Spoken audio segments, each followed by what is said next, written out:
Meanwhile, one federal worker says she is now facing retaliation for speaking out about the impacts of the shutdown.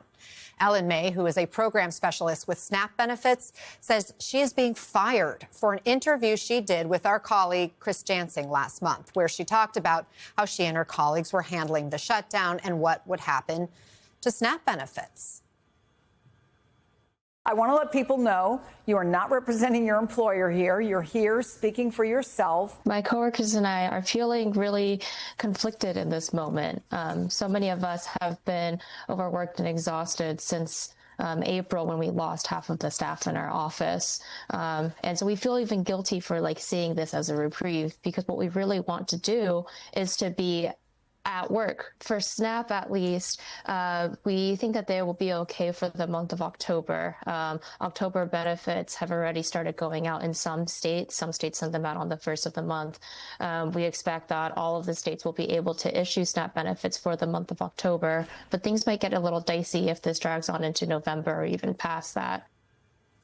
Our team reached out to the Agriculture Department for comment and received this automatic response. Quote, "Thank you for contacting our press office. Due to staff furloughs resulting from the radical left Democrat shutdown, the typical monitoring of this press inbox may be impacted." End quote. And Ellen May is joining us now.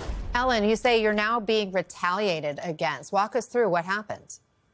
Yeah. Hi, Anna. Thanks for having me on. So first off, I want to say that everything that I'll say today, is my own personal view. I'm not representing the agency, just like I wasn't on October 2nd when they saw that interview. So the very next day, on October 3rd, I got a notice from the agency saying that they wanted to fire me for my appearance on MSNBC. They said specifically that I was not authorized to speak on behalf of the agency, and that I disclosed information that I was not authorized to disclose, and therefore I was unfit for further federal service.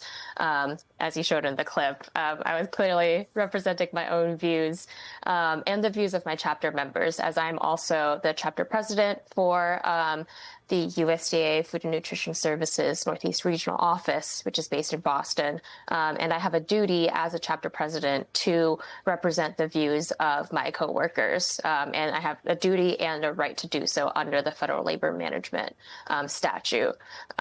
So when you got that letter, Ellen, yeah. Forgive me for interrupting. I mean, yeah. That must have been a gut punch. You're already furloughed and not getting paid.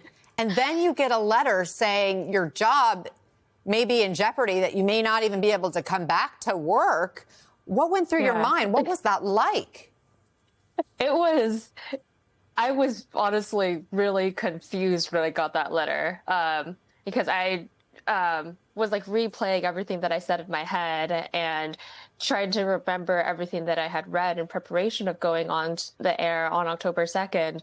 And I just remember clearly, I saw that New York Times and NPR had already published everything that I had said about SNAP and WIC. I described the programs that are on or that are administered by a food and nutrition service. That's just listed on our website.